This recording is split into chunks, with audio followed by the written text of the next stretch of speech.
wama liqalbika in qulta istafiq yahimi ayahsabu as-sabbu anna al-hubba munkatimun ma bayna munsajimin minhu wa mudhtarimi lawla al-hawa lam turiq dam'an ala talali wala ariqta lidhikri al-bani wal alami.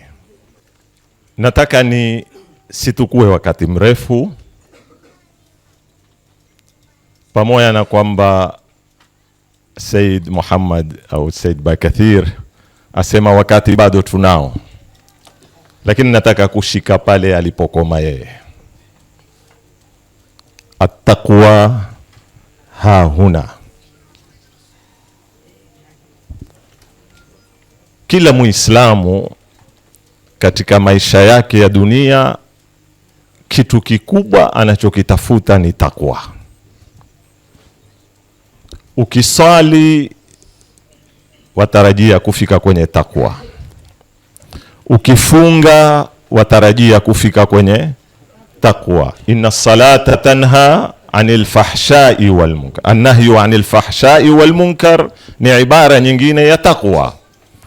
Kutiba alaykumus siyamu kama kutiba ala alladhina min qablikum la'allakum tattaqun. Lakini kuna mahala pengine pana takwa tofauti na takwa unazozipata kwenye swala na kwenye kufunga na kwenye mambo mengine. Na mtaiona ibara ya Qur'ani inavyozungumza kwa lugha tofauti. Aya tuisoma kila siku, lakini tunataka tuizingatie. Aya yatuambia dhalika waman yu'adhim sha'air Allah fa innaha min taqwa alqulub. Dhalika, hilo au hayo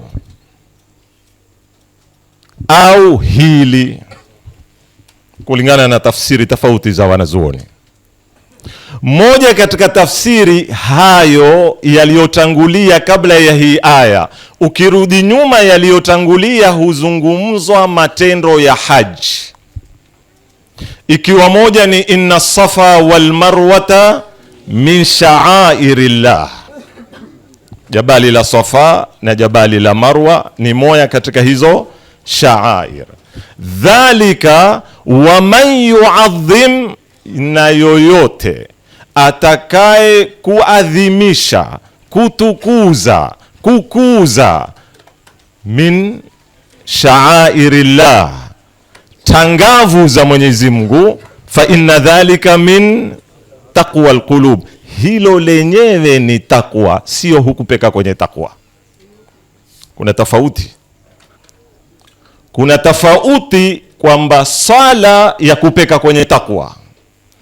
Kuna tofauti kwamba saumu ya kupeka kwenye takwa. Kwa lugha ya kielimu ni alfarqu baina alwasilati walghaya. Chombo na lengo ni zitu tofauti. Sala ni chombo cha kukupeka kwenye takwa. Saumu ni chombo cha kukupeka kwenye takwa, lakini saumu yenyewe sio takwa.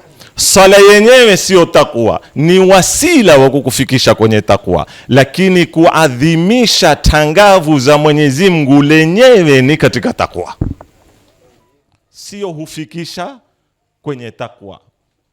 Yani kwa ibara nyingine wanaonena wenye ulumul balagha ni almajazu sakaki, yani sherehe, utukufu unaposimamisha kuzitukuza zile tangavu, zile sherehe zenyewe, ile taadhimi yenyewe ni misdaqun min masadiqi taqwa, ni kimoya katika mifano ya taqwa.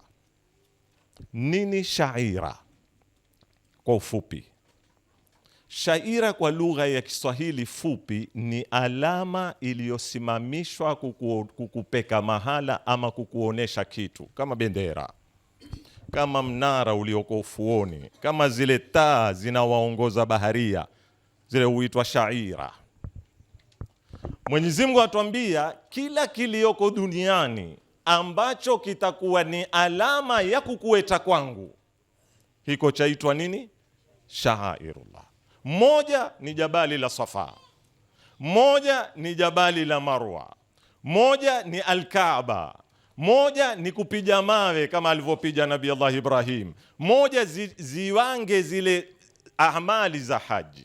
Sasa suala langu nataka kuuliza hili kwa ufupi: ikiwa kuna alama inaotupeka kwa Mwenyezi Mungu, ikiwa kuna chombo kinachotuonesha utukufu wa Mwenyezi Mungu, yaweza kupatikana katika dunia hii kinachomfikia Mtume Muhammad licha kuwa sawa na yeye? Al-Kaaba na Mtume Muhammad ni nani ni bora? Jabali la Safa na jabali la Marwa na Mtume Muhammad ni nani bora? Watu wangemuyua Mwenyezi Mungu lau si mtumi? Watu wangekwenda kwa Mwenyezi Mungu lau si mtumi? Sasa mfano bora wa aya hii, waman yuadhim sha'aira Allah, mwenye kutukuza tangavu za Mwenyezi Mungu akiwemo mbee ni Mtume Muhammad sallallahu alayhi wa alihi wasallam, fa innaha min taqwal qulub, hilo liko ndani kabisa ya takwa ambayo inaotakikana ijengwe kwenye moyo. Kwa hivyo hatuko mbali na mambo haya, hayataki kejeli nyingi wala mizozo, yataka kutulia kumfahamu mtume ni nani, yataka kutulia kufahamu nafasi yako katika hii dunia, utakwenda vipi kwa Mwenyezi Mungu bila ya kushikwa mkono na Bwana Mtume Muhammad sallallahu alayhi wa sallam. Sitaki kuendelea sana wala kuwaweka, kwa sababu pengine watu wengine wana nidhamu nyingine.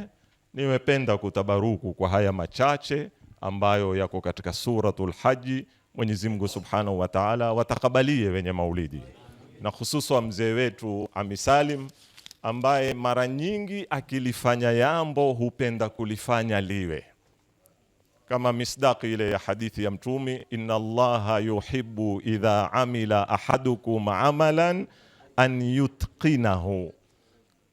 Akifanya jambo hupenda lifanyike kwa uwezo wake na upeo wake, na insha Allah subhanahu wa ta'ala Mwenyezi Mungu atakuandalia makao mema kwa kadri ya juhudi yako unayoifanya, na Mwenyezi Mungu atakuwekea wanao na awaongoze wawe watakuwa ni warithi wema wa kuendesha misingi muloasisi nyinyi na wazazi wenu waliotangulia. Wassalamu alaikum wa rahmatullahi wa barakatuh.